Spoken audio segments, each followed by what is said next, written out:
మంగళగిరిలో అయితే నారా లోకేష్ గారికి మద్దతుగా అయితే మన బ్రహ్మణి గారు అయితే మాట్లాడడం జరుగుతుంది. ప్రచారంలో కూడా పాల్గొంటున్నారు. అయితే అక్కడ మంగళగిరి మోడల్ని తను పరిచయం చేస్తున్నారు. సో ఈ అంశాన్ని మనకు వివరించడానికి మనతో పాటు ఉన్నారు ప్రముఖ senior journalist, political analyst CS Rao garu. నమస్కారం సార్.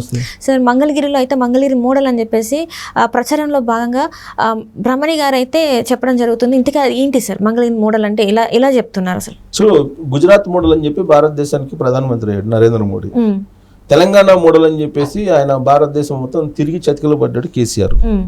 ఇప్పుడు మంగళగిరి మోడల్ అని చెప్పేసి లోకేష్ భార్య చెప్తున్నారు బ్రాహ్మణి. మంగళగిరి మోడల్ అని చెప్పి పరిచయం చేస్తున్నారు. మంగళగిరి మోడల్ భారతదేశానికి ఆదర్శం కావాలి, మంగళగిరిలో జరిగినటువంటి అభివృద్ధి అంతా కూడా ఒక ఐకాన్గా ఉండాలి అనేటువంటి కాన్సెప్ట్ తోటి లోకేష్ ఉన్నారు. లోకేష్ విదేశాలకు వెళ్ళి చదువుకొని ప్రపంచ బ్యాంకులో కూడా పనిచేసినటువంటి విద్యావంతుడు ఆయన. సో ఆయన మదిలో ఉండేటువంటి ఆలోచనలు చాలా ఉన్నాయి. అవన్నీ కూడా మంగళగిరిలో ఇంప్లిమెంట్ చేశాడు. గెలవకపోయినప్పటికి కూడా గత 5 సంవత్సరాల నుంచి స్త్రీ శక్తి పేరుతోటి అక్కడ ఉండే డ్వాక్రా మహిళలు కానీ లేదా మహిళా మిత్ర సంఘాలను కానీ వీళ్ళందరినీ కూడా సమీకరించి ఆయన ఏ విధంగా స్వయం ఉపాధి పొందాలి అనే దాని మీద చాలా మందిని, దాదాపు ఒక 3,000 మంది వరకు కుట్టు మిషన్లు ఇలాంటివన్నీ కూడా నేర్పించి స్వయం ఉపాధి కోసం ఆయన సూచనలు సలహాలు ఇవ్వడంతో పాటు ఆర్థికపరమైన సహాయం కూడా చేసి వాళ్ళని ఆర్థిక స్వావలంబనం దిశగా ముందుకు తీసుకెళ్తున్నారు. సో వాస్తవంగా మహిళలకు సంబంధించిన రిజర్వేషన్ల విషయంలో కానీ లేదా మహిళలకు సంబంధించినటువంటి ఆర్థిక స్వావలంబన విషయంలో కానీ డ్వాక్రా మహిళలు పెట్టాలి అనేటువంటి ఒక ఆలోచన రావడం కానీ ఇవన్నీ కూడా తెలుగుదేశం పార్టీకి వచ్చిన ఆలోచనలే. ఆ తర్వాత అన్ని పార్టీలు కంటిన్యూ చేయాల్సినటువంటి పరిస్థితి. డ్వాక్రా సంఘాలు పెట్టిందే చంద్రబాబు నాయుడు. అప్పట్లో అందరికి ఇష్టం లేకపోయినప్పటికీ కూడా బలవంతంగా ఆయన డ్వాక్రా సంఘాలను పెట్టి ప్రోత్సహించి గ్రూపులుగా ఏర్పాటు చేసి ఒక ఫండ్ని క్రియేట్ చేసి వాళ్ళకి ప్రోత్సాహం ఇస్తూ డ్వాక్రా ఉత్పత్తులు తయారు చేస్తూ వాటిని మళ్ళీ బహిరంగ మార్కెట్లో అమ్ముకునేలాగా స్టాల్స్ని పెట్టించి చాలా చేశారు ఆయన. మళ్ళీ విదేశాలకు కూడా వాటిని అమ్మాలి అనేటువంటి ప్లాన్ కూడా చేశారు.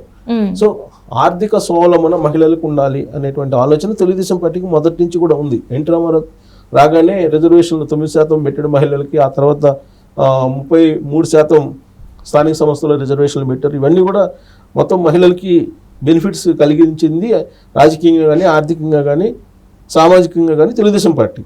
సో ఇప్పుడు దాన్ని మరింత వేగంగా ముందుకు తీసుకెళ్తున్నారు లోకేష్.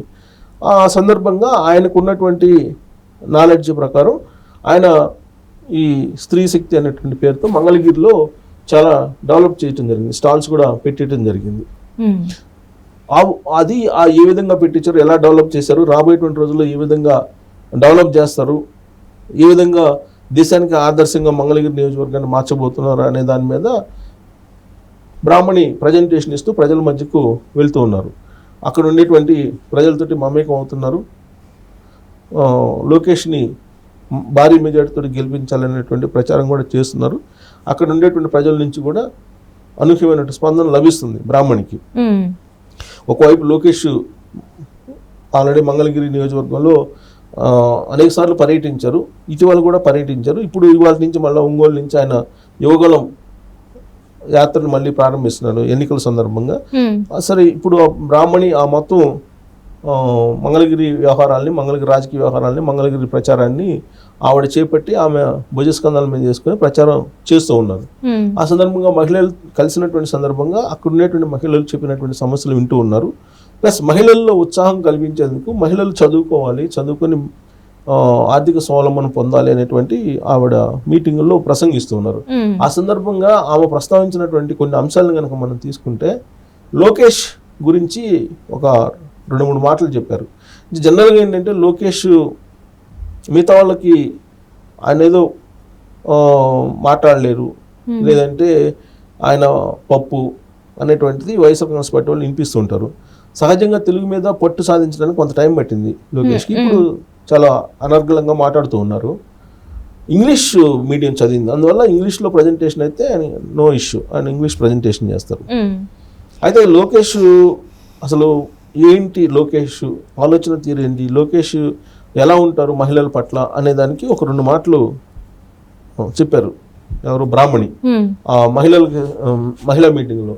ఆమె చెప్పినటువంటి పాయింట్ ఏంటంటే అమెరికా పోయి బ్రాహ్మణి చదివింది, 2 times అమెరికా వెళ్ళి చదివింది. అదే గ్రాడ్యుయేషన్ తర్వాత పోస్ట్ గ్రాడ్యుయేషన్ అనుకుంటా. ఆ 2 సార్లు అమెరికా వెళ్ళడానికి లోకేషే కారణం, లోకేషే ప్రోత్సహించారు, లోకేష్ ఎంకరేజ్ చేసినందువల్ల నేను వెళ్ళి చదువుకోగలిగాను అని చెప్పారు. అంటే లోకేష్ అంత బ్రాడ్ నేచర్ అనే విషయాన్ని బ్రాహ్మణి అక్కడ ఉన్నటువంటి ప్రజలకు చెప్పడం జరిగింది. చెప్తూ లోకేష్ అంతే బ్రాడ్గా ఆలోచిస్తూ రాబోయేటువంటి రోజుల్లో మంగళగిరి నియోజకవర్గంలో ఉన్నటువంటి మహిళల్ని ఆర్థిక స్వావలంబన దిశగా తీసుకెళ్లగలరు అనేటువంటి అభిప్రాయాన్ని వ్యక్తం చేస్తూ వాళ్ళకి వివరించడం జరిగింది. అట్ ద సేమ్ టైం అక్కడ మంగళగిరిలో వెళ్ళిన ప్లేస్లో మార్కెట్ అనేది లేకుండా చేశారు, మార్కెట్ తొలగించారు ఇటీవల కాలంలో ప్రభుత్వం. సో దాన్ని మళ్ళా ఆ మార్కెట్ తీసేసినందువల్ల మేము నష్టపోతున్నాము, వ్యాపారాలు జరగట్లేదని చెప్పి ఆవిడతోటి ప్రస్తావించినప్పుడు ఖచ్చితంగా మళ్ళీ మార్కెట్ కట్టి మేము మళ్ళీ దాన్ని పునరుద్ధరిత ఇస్తాము, లేదంటే కొంచెం ఎక్స్టెన్షన్ చేసి దాన్ని కొంచెం పాష్గా తయారు చేసి ఇస్తామని చెప్పి ఆవిడ హామీ ఇవ్వటం జరిగింది. అదొక కాన్సెప్ట్. అయితే జనరల్గా మహిళలతోటి మమేకం అవుతున్నారు, ఆవిడ అందరితోటి మాట్లాడుతూ వాళ్ళ సమస్యలు తెలుసుకొని వెళ్తూ ఉన్నారు. ఇక్కడ లోకేష్ సంబంధించినటువంటి ఎలా మంగళగిరి మోడల్ అంటే మొత్తం భారతదేశానికి మోడల్గా తయారు చేస్తారు మంగళగిరి నియోజకవర్గాన్ని అని చెప్పి అనుకుంటే కనుక లోకేష్కి ఉన్నటువంటి ఆలోచనలు నేను కొన్ని విశ్లేషణ చేసేటువంటి ప్రయత్నం చేస్తాను. యాక్చువల్గా ఇప్పుడు నగదు బదిలీ అనేది చేస్తున్నాడు కదా జగన్మోహన్ రెడ్డి, బటన్ నొక్కుతున్నాడు. నేను 130 సార్లు బటన్ నొక్కాను, మీరు 2 సార్లు నొక్కండి ఈసారి అని చెప్పి అంటున్నారు కదా. ఈ 130 సార్లు బటన్ నొక్కేటువంటి కార్యక్రమం ఏదైతే ఉందో దాన్ని 2009లోనే లోకేష్ పరిచయం చేయాలని ప్రయత్నం చేశారు. 2009 ఎలక్షన్ అప్పుడే నగదు బదిలీ అని పేరు పెట్టారు. అప్పుడు నగదు బదిలీ చేయాలి అన్ని స్కీములకి, మొత్తం స్కీములన్నిటికీ నగదు బదిలీ చేయాలని చెప్పి ఆయన ఆలోచన చేశారు. ఎందుకంటే ఆలోచన ఎందుకు చేశారంటే ఆయన ప్రపంచ బ్యాంక్ వరల్డ్ బ్యాంక్ ఉంది, వరల్డ్ బ్యాంక్లో ఆయన పనిచేశారు. చదువు అయిపోయిన తర్వాత వరల్డ్ బ్యాంక్లో వర్క్ చేశాడు అమెరికాలో. అప్పుడు వరల్డ్ బ్యాంక్ అసలు ఎలా చేస్తుంది, ఎలా వరల్డ్ బ్యాంక్ ఏంటి ఎప్పుడు కూడా గ్రామీణ ఆర్థిక వ్యవస్థ పెరగాలి అనేటువంటి కాన్సెప్ట్లో వాళ్ళు ఉంటుంది ఒక సెక్టర్, దాని డెవలప్మెంట్కి సంబంధించి. సో గ్రామీణ ఆర్థిక వ్యవస్థ పెరగాలి అని చెప్పి వాళ్ళు ఫండ్స్ ఇచ్చేటప్పుడు కూడా ఎక్కడెక్కడ ఎంత దేనికి పెట్టాలనేది కూడా వాళ్ళు ఇస్తారు. ఫండ్స్ ఇచ్చేటప్పుడు వరల్డ్ బ్యాంక్ ఎక్కువగా రూరల్ ఏరియాస్ మీద కాన్సన్ట్రేషన్ చేస్తుంటుంది, వాళ్ళు పెట్టేటువంటి నిధులు డెవలప్మెంట్ అక్కడి నుంచి జరగాలి అనేది. ఆ సందర్భంగా లోకేష్ నగదు బదిలీ అనేది ఉంటే బాగుంటుంది స్కీములన్నిటికీ అనేది ఆయన మధ్యలో నుంచి వచ్చినటువంటి ఆలోచన ఫస్ట్ 2009 ఎన్నికల సందర్భంగా. అయితే ఆ ఎన్నికల్లో నగదు బదిలీ అనేటప్పటికీ అప్పుడు ఉన్నటువంటి కాంగ్రెస్ పార్టీ వాళ్ళు ఏం చేశారంటే చంద్రబాబు నాయుడు సబ్సిడీలు ఎగ్గొట్టడానికి ట్రై చేస్తున్నాడు, నగదు బదిలీ అంటున్నాడు, సో నగదు బదిలీ చేసి సబ్సిడీలు ఎగ్గొట్టడానికి ప్రయత్నం చేస్తున్నాడు అని చెప్పి నెగిటివ్ ప్రచారాన్ని మొదలుపెట్టారు. పైగా ఆ రోజున టెక్నాలజీ కూడా అంత సొఫిస్టికేటెడ్గా అందుబాటులో లేదు, మొబైల్స్ కానీ అవన్నీ లేవు. సో దాంతో అప్పుడు వాయిదా వేసుకున్నారు. అసలు ఆ స్కీమ్కి నగదు బదిలీ అనేది దాని మీద ఎక్కువ నెగిటివ్ ప్రచారం జరుగుతుందని చెప్పి దాన్ని అసలు ప్రచారంలో తీసుకోకుండా కామ్ అయిపోయారు. సరే 2014 వచ్చేటప్పటికి రాష్ట్రం విడిపోయిన తర్వాత జరిగినటువంటి ఎన్నికలు 2014లో. సరే 2014 అంతా అమరావతి రాజధాని దాని మీద పోయింది.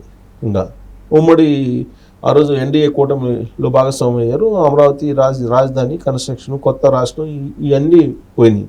అయితే ఆ రోజున లోకేష్ చెప్పినటువంటి నగదు బదిలీనే 2019 ఎన్నికల్లో నవరత్నాల రూపంలో జగన్మోహన్ రెడ్డి అమలు చేస్తున్నాడు. బటన్ నొక్కి డబ్బులు వేస్తున్నాడు. అదే నగదు బదిలీ. స్కీములు ఏమి ఇవ్వట్లేదు. ఇప్పుడు స్కీములు మొత్తం ఆపేసేసాడు. దాదాపు 29 స్కీములు ఆపేసేసాడు Jaganmohan Reddy. On going schemes ని తెలుగుదేశం పార్టీ ఇచ్చినటువంటి schemes, SC corporation, minority corporation ద్వారా ఇచ్చినటువంటి స్కీమ్స్ ఏదైతే ఉన్నాయో వాటన్నిటిని ఆపేసేసి కేవలం డబ్బులు మాత్రం వేస్తున్నారు నవరత్నాల రూపంలో. ఇది 2009లోనే లోకేష్ ఆలోచించినటువంటి పద్ధతి అది. సో కాబట్టి అలాంటి ప్రోగ్రెసివ్ ఆలోచనలు ఉన్నటువంటి లోకేష్ మంగళగిరిలో రాబోయేటువంటి రోజుల్లో మంగళగిరిని దేశంలోనే ఒక మోడల్ కాన్స్టిట్యున్సీగా తయారు చేస్తారని చెప్పి బ్రాహ్మణి చెప్తూ ప్రజలతోటి మమేకం అయ్యి మీరు భారీ మెజార్టీతోటి ఈ లొకేషన్ గెలిపించండి అని చెప్పి ప్రచారం చేస్తూ ఉంటారు.